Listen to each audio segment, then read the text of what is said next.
Let's talk about upper versus lower motor neurons. So if you damage the corticospinal tract, then you're going to produce upper motor neurons. That's going to be spasticity, hyperreflexia, positive Babinski.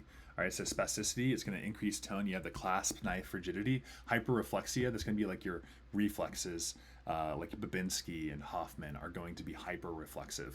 Pseudobulbar effect, that's going to be like crying or laughing way too much. Upper motor neuron. So it's going to be hyperreflexive, spastic, a lot of that stuff going on. Lower motor neurons, that's going to be your weakness, your atrophy, fasciculations associated with cramping.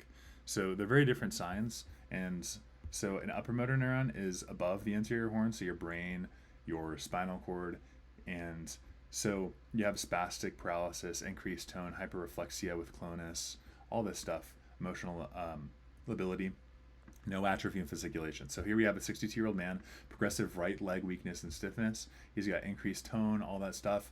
Okay, so MRI shows a demyelinating lesion of the left internal capsule. Which sign is present? Hyperreflexia. Why? Because this is an upper motor neuron lesion.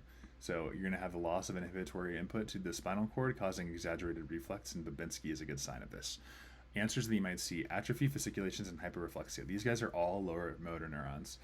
Resting tremor, this is going to be your Parkinson's. It's going to affect a different part of the brain, the substantia nigra, not the corticospinal. Sensory loss, so sensory loss, that's going to be your spinothalamic and your dorsals, not your corticospinal. So we're not even talking about motor neurons at that point.